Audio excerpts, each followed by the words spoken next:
स्वागत है आप सभी का। आपके साथ मैं हूं स्वप्निल। शुरुआत करेंगे एक दर्दनाक हादसे की खबर से। ये खबर मध्य प्रदेश से आ रही है। यहां बैतूल में दर्दनाक सड़क हादसा हुआ है। एक बस बेकाबू होकर, माफ कीजिएगा, एक टवेरा गाड़ी बेकाबू होकर बस से टकरा गई। हादसे में टवेरा में सवार 11 लोगों की मौत हो गई। मृतकों में 5 पुरुष हैं, 4 महिलाएं और 2 बच्चे। दिवाली के बाद ये मजदूर अपने गांव लौट रहे थे। सुबह 4 बजे ये दुर्घटना का शिकार हुए।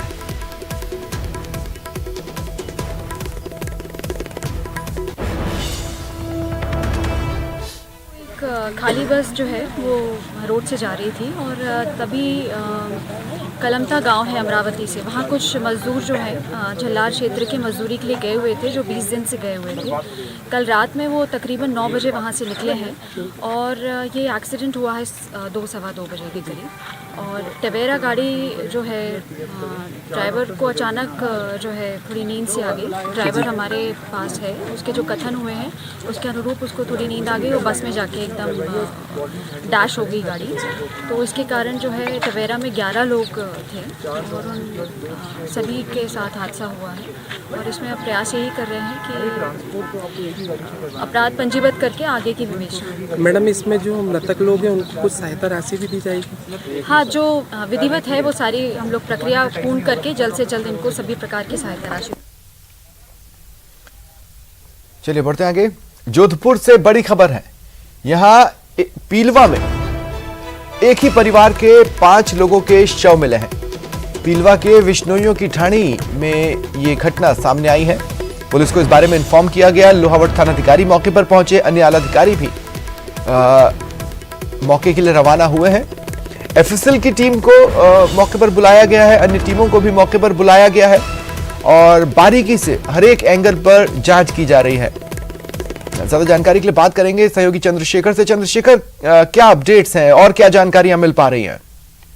देखिए, सुनिल, बात करें तो जो प्रथम दृष्टया सामने जो आया है, ये अपने परिजनों की हत्या करने के बाद आत्महत्या करने का मामला सामने आया है। प्राप्त जानकारी के अनुसार पीलवा गांव में रहने वाला एक नशे का आदी बेटा जब अपने माता पिता और अपने 2 बेटों की हत्या करके खुद उसने आत्महत्या करने की ये घटना सामने आई है। पुलिस ग्रामीण अधीक्षक अनिल कयाल ने बताया कि घटना में सुबह की है। सुबह 8 बजे की जब ये सूचना मिली थी कि शंकर बिश्नोई के खेत में यह घटना हुई है। इसके बाद मौके पर पहुंचे और उन्होंने बताया कि 38 वर्षीय शंकर बिश्नोई अपने भाई माता पिता के साथ खेत पर ही रहता था और वो नशे का आदी था। इसको लेकर घर वालों से परेशान थे और गुरुवार की रात को परिवार के सभी सदस्यों को शिकंजी में नींद की गोली मिलाकर ये घटना उसने पिलाई और सब जब सो रहे थे तो करीब खेत से 100 मीटर दूर अपने पिता सोनाराम को कुल्हाड़ी मारकर उसने हत्या की। उसके बाद वापस घर आया और अपनी माँ चंपा देवी और 12 साल के बेटे और दादी को जो है उसने हत्या कर दी और अपनी पत्नी के पास सो रहे छोटे बेटे दिनेश को भी पानी के टांके में डाल दिया और खुद जाकर पड़ोस में अपने टांके में जाकर कूद गया। तो कुल मिलाकर जो अपने परिजनों की हत्या के बाद आत्महत्या का ये मामला सामने आया, जहां 5 लोगों के मौत हुई है। घटना की जानकारी जो है एसपी अनिल कयाल ने दी है और साथ ही सबसे बड़ी बात की अब जो है साक्ष्य जुटाए जा रहे हैं और क्या और इसके अलावा क्या कारण रहे होंगे और घटना को कोई दूसरा एंगल तो नहीं है, उसको लेकर जो जांच की जा रही है। जी, कहने का मतलब ये है चंद्रशेखर, नशे का आदी था, इसे टोका जाता था, इस बात से परेशान था और उसने पूरी प्लानिंग बनाकर इस घटना को अंजाम दिया। जी चंद्रशेखर। जी जी जी स्वप्निल, निश्चित तौर पे अगर बात करें तो लगातार जिस प्रकार से घर पे टोका टोकी होती थी उससे वो परेशान था और सबसे पहले उसने अपने परिजनों को नींबू की शिकंजी में जो नींद की गोलियां पिलाई, उसके बाद जो हत्या की और अपने बेटे को टांके में फेंक दिया और खुद भी टांके में जो है कूद के उसने आत्महत्या को अंजाम दिया। जी चलिए, शुक्रिया चंद्रशेखर। 12 दौरे पर मुख्यमंत्री अशोक गहलोत ने सुबह सर्किट हाउस में कार्यकर्ताओं से मुलाकात की। कार्यकर्ताओं ने फिल्मी गीत के जरिए मुख्यमंत्री का आभार जताया। सामाजिक संगठनों के प्रतिनिधियों से भी सीएम ने मुलाकात की। तस्वीरें आपकी टीवी स्क्रीन पर सुनिए।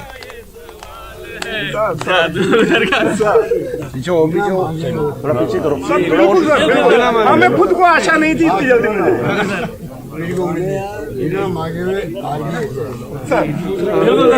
बहुत जबरदस्त बड़ा काम है आपका। बिल्कुल सर, हिंदुस्तान ने किसी भी राज्य में ऐसी योजना नहीं है। खुद 8% सर मेरा फ्री में इलाज चल रहा है अभी। सर आपने तो बहुत सारे मुख्यमंत्रियों को मजबूर कर दिया ओपीएस लागू कर दिया, उसके बाद 3 जगह लागू हो दिए सर, बहुत बड़ा। अभी वो झूठ बोल रहे हैं, कल मंडी में झूठ बोला, हिमाचल बोल गया, किसान बिल तो अभी हो ही नहीं है। सवाल है करते हो तुम कैसे, सबका ये सवाल है, सवाल है करते हो तुम कैसे, सबका ये सवाल है। सर बिल्कुल सर, हमें खुद को आशा नहीं थी इतनी जल्दी मिले। मांगे हुए बहुत जबरदस्त बड़ा काम हो आपका। जी बिल्कुल सर, बिल्कुल सर। हिंदुस्तान के किसी भी राज्य में ऐसी योजनाएं नहीं है सर, जैसे यहाँ पे खुद 8% सर मेरा फ्री में इलाज चल रहा है अभी। सर आपने तो बहुत सारे मुख्यमंत्रियों को मजबूर कर दिया ओपीएस लागू कर दिया, उसके बाद 3 जगह लागू हो दिए सर, बहुत बड़ा। अभी वो झूठ बोल रहे हैं, कल मंडी में झूठ बोला, हिमाचल बोल गया। उधर मुख्यमंत्री अशोक गहलोत ने नाम तो नहीं लिया, लेकिन इन जनरल नसीहत जारी की। माना जा रहा है कि ये उन्होंने सचिन पायलट के लिए कहा है। प्रदेश के मौजूदा सियासी घटनाक्रम पर उन्होंने कहा कि महत्वाकांक्षा सब में होनी चाहिए, लेकिन अप्रोच का तरीका सही हो। हमारे कोई नहीं है, जनरल से कोई नहीं है। राजनीति में जो थोड़ा बहुत तो देखिए, हर आदमी का एम्बिशन होता है, हम क्यों बुरा माने। हर आदमी अपने एम्बिशन रखता है और रखना भी चाहिए। तो पार्टी को महत्वाकांक्षा होती है, महत्वाकांक्षा होती है, महत्वाकांक्षा रहनी भी चाहिए। थोड़ा बस उसकी अप्रोच जो है, अप्रोच का अलग फर्क होता है। इसलिए मैं नहीं चाहता कि कोई बात में यहाँ पे कोई बात बोल। और मीडिया से बातचीत में मुख्यमंत्री अशोक गहलोत ने कई बातें कही। उन्होंने कहा झगड़ा हर पार्टी में होता है, पर राजस्थान में हम रिपीट करेंगे। इसके अलावा उन्होंने कहा राजस्थान सरकार के फैसले ऐतिहासिक रहे हैं, देश में गुजरात मॉडल सिर्फ हवाई साबित हुआ। इसके अलावा संविदा कर्मियों पर उन्होंने कहा कि उनको आगे नौकरियों में प्राथमिकता दी जाएगी, और भारत जोड़ो यात्रा को लेकर कहा कि राजस्थान में जोरदार स्वागत होगा। सरकार शानदार, वहां की स्थिति बहुत ही विकट है। तो कहने का मतलब है कि यहाँ हमारे ऐतिहासिक फैसले हो रहे हैं। ओपीएस ऐतिहासिक, और तो झूठ बोलते हैं लोग। मध्य प्रदेश कल सरकार बोल रही है, पहले हिमाचल वाला बोला। इतने घबराए हुए लोग हैं, इनको झूठ बोलने में शर्म नहीं आती है कि ये ओपीएस लागू हुई नहीं है, खाली घोषणा हुई है। हमारे यहाँ तो उसका लाभ लेने लगे हैं। राजस्थान के अंदर तो 100 कर्मचारी रहते हैं जो कि बाद में भर्ती हुए थे, या उनकी एज ज्यादा होगी, उसके बाद रिटायर भी हो गए वो लोग, और उनको लाभ मिल भी गया है। बीजेपी राज्य झूठ बोलने लग गए, इसलिए अपने वहां पर कर्मचारियों का आक्रोश थमे कैसे। बहुत भयंकर कर्मचारियों, पूरे देश के कर्मचारियों में बहुत भयंकर गुस्सा है इस बात को लेके, केंद्र के प्रति भी, राज्यों के प्रति भी। जहां नहीं हो रहा है, अभी पंजाब ने किया, छत्तीसगढ़ ने किया है, और इनको करना ही पड़ेगा सब। हमने वादा किया गुजरात के लिए। तो हमारी तो केंद्र सरकार को उल्टा हौसला अफजाई करनी चाहिए कि राजस्थान सरकार ने एक नया कदम उठाया है, और उसको मैं एग्जामिन करके उसको लागू करना चाहिए देश के अंदर। तो कहने वाले ऐसी कई योजनाएं हैं हमारी जो पूरे देश में लागू होने लायक है। बिजली के बिल हमने 1000 रुपये किसानों को देने लग गए, 8 लाख किसानों को बिल जीरो आ रहे हैं अब। 50 यूनिट हमने खत्म कर दिया, निःशुल्क कर दिया, और 300 यूनिट तक दाम कम कर दिए, रेट कम कर दी। 45 लाख ऐसे उपभोक्ता स्थानीय जिनके जीरो बिल आने लग गया। हम कोई योजना की बदल नहीं कर रहे, हम तो आगे बढ़े, तो भाई पब्लिक का इंटरेस्ट है। अब उसके अंदर भी रोड कर रहे हमारे, बारहमारी करें। 40,000 करोड़ की योजना है, 9,000 करोड़ मैंने सैंक्शन भी कर दी कि डिले क्यों हुए। राष्ट्रीय परियोजना घोषित हुए तब तक कम से कम काम करते जाए, उसको लेकर इनको ऐतराज है। देखिए, सरकार विरोधी कोई लहर इस बार नहीं है। हम लोगों का सौभाग्य है कि हमारी पूरी टीम ने इतने अच्छे काम किए हैं, इतने अच्छे बजट आए हैं कि आप देखेंगे कि लंबे अरसे बाद में एंटी इनकम्बेंसी जो कहलाती है, सरकार विरोधी भावना, क्योंकि हमारे कोई नहीं है, जनरल से कोई नहीं है। राजनीति में जो थोड़ा बहुत तो देखिए हर आदमी का एम्बिशन होता है, हम क्यों बुरा माने। हर आदमी अपने एम्बिशन रखता है और रखना भी चाहिए।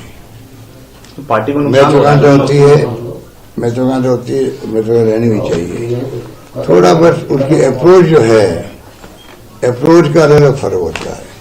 इसलिए मैं नहीं चाहता कि कोई बात में यहाँ पे कोई बात बोलूं। खाली यही है कि हम सब मिलके इस बार अगला चुनाव जीतें, और ये पब्लिक इंटरेस्ट राजस्थान के लिए भी जरूरी है, देश के लिए भी जरूरी है। कांग्रेस देश में मजबूत पार्टी के रूप में रहे, राष्ट्रीय पार्टी एकमात्र है। अगर तीनों योजनाओं को कहते कि भाई इन्होंने जो कहा है उसको मैं ऐसे नहीं करूंगा, और क्योंकि दम है, बहुत अनुभवी आदमी है, इसलिए इन्होंने कहा है कि आप इस योजना को पूरे देश में लागू करो। मुझे अच्छा लगा, अच्छा लगा। रेलवे का मैं जाते ही दिल्ली इसको मैं पता करता हूँ, फाइल मंगाता हूँ रेलवे से, क्यों रुकी है योजना। बहुत बड़ा ये काम था, रतलाम से डूंगरपुर जुड़ जाएगा तो एक नया सर्किट मिल जाएगा, उसको भी जुड़ा मैं करवाऊंगा और राष्ट्रीय स्मारक घोषित करने की घोषणा करता हूँ। तब मानता मैं वो मेरी तारीफ कर रहे हैं। वो कह रहे हमारी जमात थी जब मुख्यमंत्रियों की, हम साथ थे, तब ये सब सीनियर थे। आज ये बेटे मुख्यमंत्री उन सब सीनियरी है, ये तथ्य बताया उन्होंने। इसके अलावा मैं तो आपने भी तो तारीफ करे, मैं तो वही माना नहीं इसको। कोटपुतली के शाहपुरा से बड़ी खबर है। यहां एक अज्ञात वाहन ने बुजुर्ग को टक्कर मार दी। हादसे में बुजुर्ग की मौत हो गई। ये बुजुर्ग सड़क क्रॉस कर रहे थे और उस समय हादसे का शिकार हुए। इस घटना के बाद देखिए 1 घंटे तक सड़क पर वो पड़े रहे, उनकी मौत हो गई, उनका शव पड़ा रहा, लेकिन लोगों ने उन्हें अस्पताल पहुंचाने की जहमत नहीं उठाई। पुलिस के देरी से पहुंचने पर लोगों ने रोष जरूर जताया। भाबरू थाना इलाके में यह घटना सामने आई है।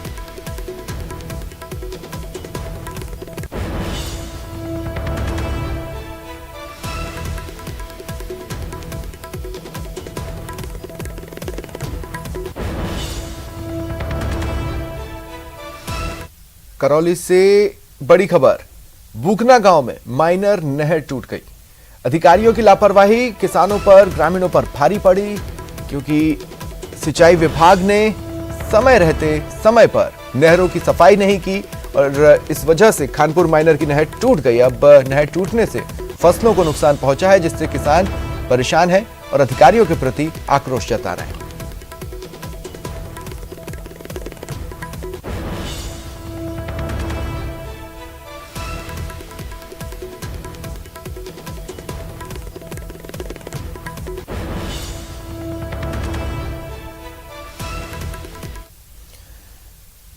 कोटा के गुमानपुरा इलाके में एक मोबाइल पार्ट्स की शॉप में भीषण आग लग गई। इलाके में हड़कंप मचा। शॉर्ट सर्किट के चलते आग लगने से लाखों का नुकसान हुआ। आग की लपटें दूर दूर तक देखी गई। मौके पर मौजूद लोगों ने अग्निशमन विभाग और पुलिस को सूचना दी। मौके पर 2 दमकलें पहुंची, आग पर काबू पाया, लेकिन तब तक सामान जलकर राख हो गया। जायजा लिया सहयोगी ओम प्रकाश मारू ने। हेलो, संजीव ने आई है, लाइव में भी आई है। गुमानपुरा के एक मोबाइल शॉप में आग लगने से हड़कंप मच गया। गुमानपुरा इलाके के एक मोबाइल पार्ट्स की शॉप में भीषण आग लगी है। तस्वीरें हम आपको दिखाना चाहते हैं। आग लगने से लाखों रुपए का नुकसान हो गया। आग लगने के कारणों की स्पष्ट जानकारी अभी तक नहीं मिल पाई, लेकिन बताया जा रहा है कि शॉर्ट सर्किट के चलते ये सुबह होते होते आग लग गई। ये मोबाइल शॉप है, आप देख सकते हैं। पूरा अंदर का जो माल है, मोबाइल पूरे पार्ट्स थे, करीब 15 से 20 लाख रुपए का मोबाइल पार्ट्स बताए जा रहे हैं। मोबाइल से संबंधित जितने भी कितने पार्ट्स थे वो जलकर राख हो गए और निचली सतह पर भी काफ़ी भारी संख्या में जो सामान रखा था, मोबाइल पार्ट्स सहित अन्य जो सामान रखा हुआ था, वो भी फर्नीचर सहित तमाम जलकर राख हो गए। हालांकि हुआ था और अब कितना नुकसान हुआ होगा? सर मेरी तो शॉप में नुकसान का तो अंदाज़ा नहीं है, पर कम से कम 25 से 30 के आसपास का है हमारा। आग लगने के कोई कारणों की जानकारी मिल पाई? आग लगने का तो कारण है, सुबह मॉर्निंग में फ़ोन आया, जो घर से उठ के आया इतने में तो जैसे शटर खोलता है एकदम फुल आग लग गई। मतलब 15-20 लाख का सामान रखा हुआ था? ज़्यादा ही होगा। इंश्योरेंस वगैरह था? नहीं, इंश्योरेंस नहीं। चोट सिरे कारण हुए है। मेरी बाजू में शॉप है, मैं तो मेरी गाड़ी बच गई सब।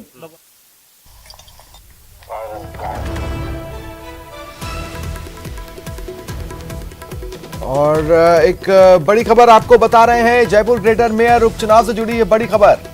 घमासान मचा है, आज बीजेपी और कांग्रेस प्रत्याशी नामांकन भरेंगे। आखिरी दिन है, 10:30 बजे से नामांकन की प्रक्रिया शुरू हो चुकी है। दोपहर 3 बजे तक नामांकन हो सकते हैं। देखिए, बीजेपी की ओर से प्रत्याशी का चयन कर लिया गया है। सुखप्रीत बंसल का नाम बीजेपी की ओर से तय किया गया है। बीजेपी पार्षदों की चौमू में बाड़ाबंदी की गई है।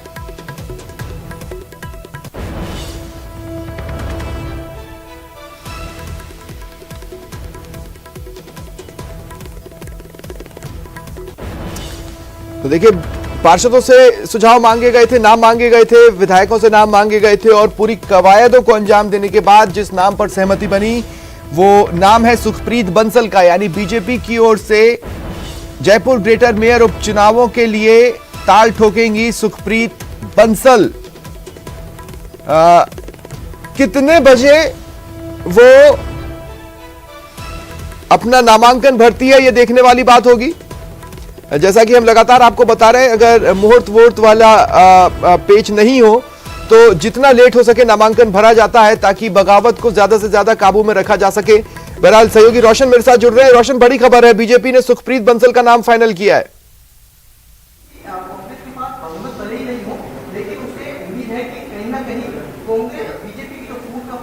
सुन पा रहे हैं रोशन? जी बिल्कुल सुन पा रहा हूं स्वप्निल जी। मैंने कहा बड़ी खबर है, बीजेपी ने अपना प्रत्याशी फाइनल कर लिया।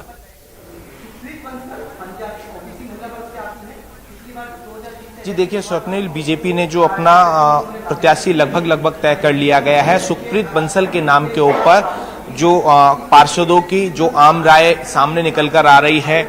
अभी हम मौजूद हैं जयपुर नगर निगम मुख्यालय में, जहां पर जो रिटर्निंग अधिकारी जो कार्यालय है, चुनाव कार्यालय है, उसकी आप तस्वीरें देख सकते हैं। कुछ यहां पर जो चुनाव को लेकर जो प्रक्रिया है वो लगभग यहां पर तैयार हैं। आप यहां पर देख रहे हैं, तमाम यहां पर तैयारियां कर ली गई है रिटर्निंग अधिकारी की ओर से। यहां पर अभी तक 4 नाम गए थे, 4 फॉर्म गए थे। एक जो फॉर्म यहां पर एक और गया था, जो व्यक्ति ओम प्रकाश अपना नाम बता रहा था और उसने यहाँ पर फॉर्म मांगने की जिद की थी।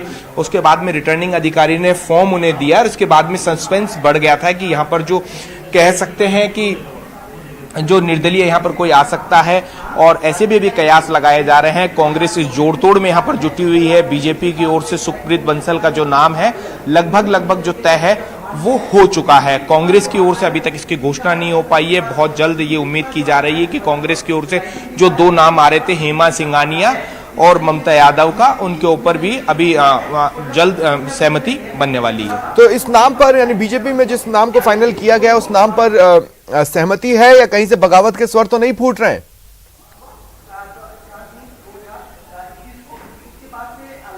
देखिए, बीजेपी की ओर से तो यही कहा जा रहा है कि इस जो नाम के ऊपर आम सहमति है। अभी ये तो आगे देखना होगा कि इस जो नाम के ऊपर सहमति बीजेपी सहमत है या फिर जो पार्षद है वो बगावत करते हैं। ये आगे आने वाले समय में ये कहा जा सकता है। अभी कुछ भी नहीं कहा जा सकता। ठीक है, तो रोशन, क्या जानकारी मिल रही है, कितने बजे के आसपास बीजेपी प्रत्याशी अपना नामांकन भर सकती हैं?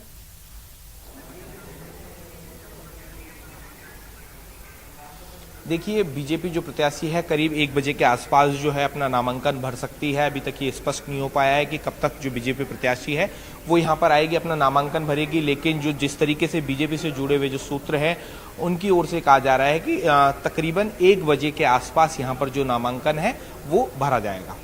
सुखप्रीत बंसल का नाम लगभग तय किया गया है। प्रोस एंड कॉन्स क्या है इस नाम के, रोशन?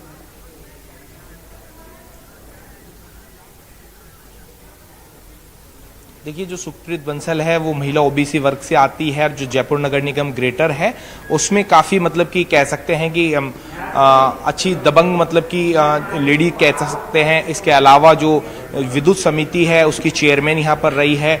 जो पार्षद हैं उनमें सुखप्रीत बंसल की अच्छी पकड़ है। और जो हाँ बोले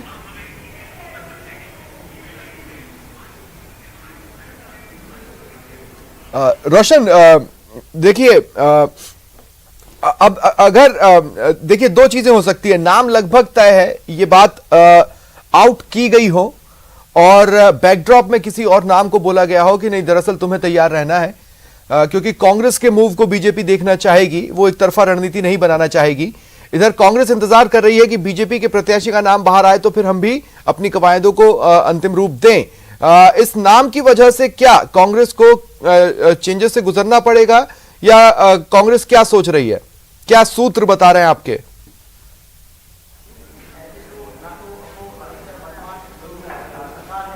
देखिए, कांग्रेस की ओर से जो अपना प्रत्याशी उतारा जाएगा, कांग्रेस की ओर से जो अभी तक जो आम सहमति बनी थी वो हेमा सिंघानिया और जो ममता यादव है, दो ऐसे जो नाम थे इनके ऊपर बनी थी।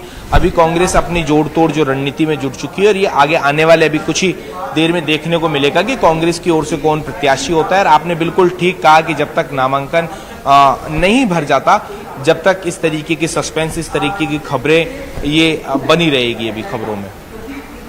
चलिए, शुक्रिया रोशन आपका हमारे साथ जुड़ने के लिए, तमाम जानकारी के लिए। आप नजर बनाकर रखें। तो देखिए, बीजेपी की ओर से जो कवायदें चल रही थी, जिस तरह से ये कवायदें चली, सबसे पहले पार्षदों से नाम मांगे गए, फिर विधायकों से भी नाम लिए गए और उसके बाद जो प्रत्याशी चयन की प्रक्रिया है उसे अंजाम तक पहुंचाया गया। बीजेपी की ओर से जो नाम सामने आ रहा है, माना यह जा रहा है कि आम राय बन चुकी है। लगभग ये तय कर लिया गया है कि सुखप्रीत बंसल बीजेपी की ओर से मेयर पद के लिए कैंडिडेट होंगी। लेकिन अब देखिए, सियासत है, हो सकता है ये नाम आउट किया गया हो, बैकड्रॉप में कोई और नाम हो, जब नामांकन के लिए पहुंचे तो पता चलेगा, या फिर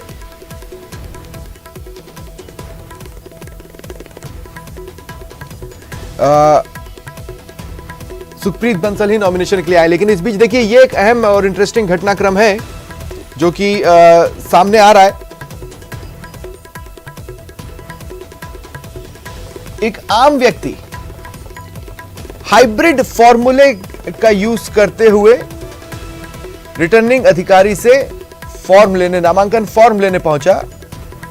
आम व्यक्ति अपना नामांकन पत्र भरने के लिए पहुंचा तो ये एक दिलचस्प तस्वीर सामने आई है। देखिए, हाइब्रिड फॉर्मूला काफी सुर्खियां अपने इंट्रोडक्शन के दिन से ही बटोर रहा है।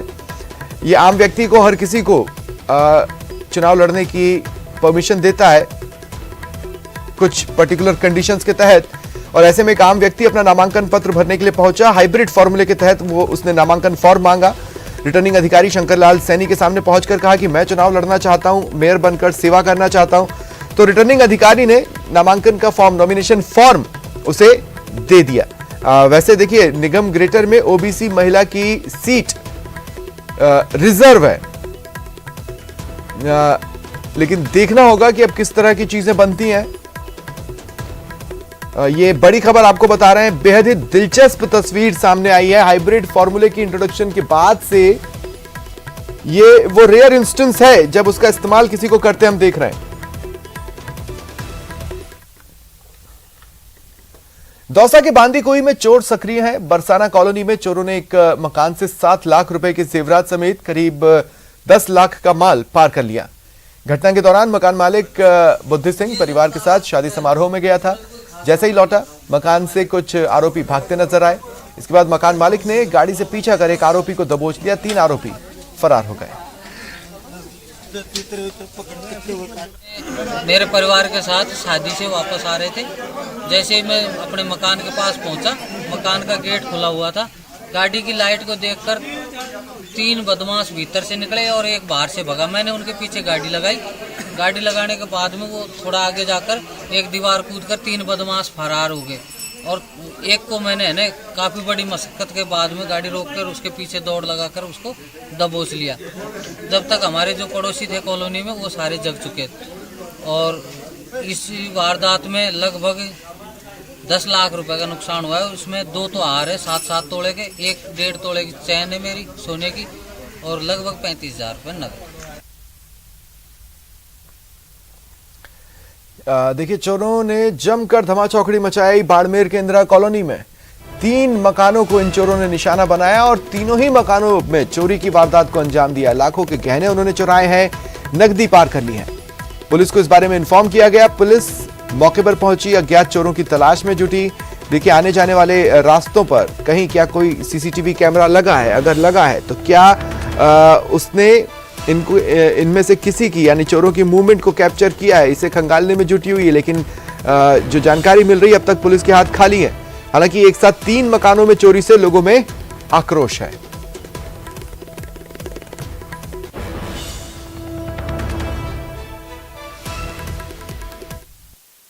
घर में चोरी होगी भाई, मेरे टोल ले गया, मैं छोड़ो की कोनी, मैं जितो कुमायो जितो इन घर में ही हो, हूँ खेतर की हमें आई आज आई ना है घर पड़ो बिखरूड़ो की मैं जो है कहीं कोनी कहीं नहीं। महीना 1,53,000 रुपया था, वो भैया को नहीं सौंद वाला था, एक हमारा तोड़िया बे बीटे वो सीधे कौन महीना तपड़ है फुरटा पड़ा वो सीधे कौन महीना हमें ये करनी लेगी कुड़ी नहीं लेगी, वो तो मना कहीं पता है कोने हूँ अति कौन घरे दूसरा कॉलोनी में रात 3 मकान के चोरों ने ताले तोड़े हैं और एक वहाँ रामदेव मंदिर के पास है, 2 ये मिरासी छात्रावास के पास सीआई बख्तार सिंह के मकान के पीछे चोरों ने मकान घर पूरे साफ कर दिए हैं।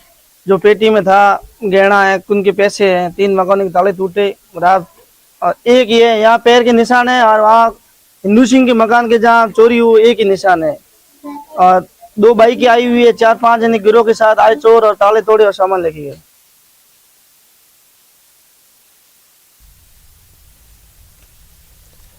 देखिए ट्रेन की चपेट में आने से एक युवक की मौत हो गई। बूंदी से यह खबर है, ट्रेन से कटने से एक युवक मारा गया। कापरेन थाना पुलिस मौके पर पहुंची।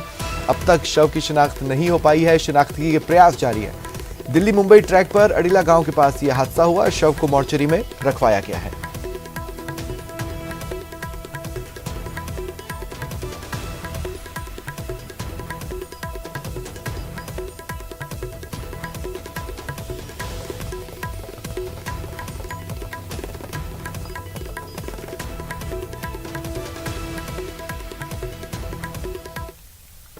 रुकते हैं ब्रेक के लिए।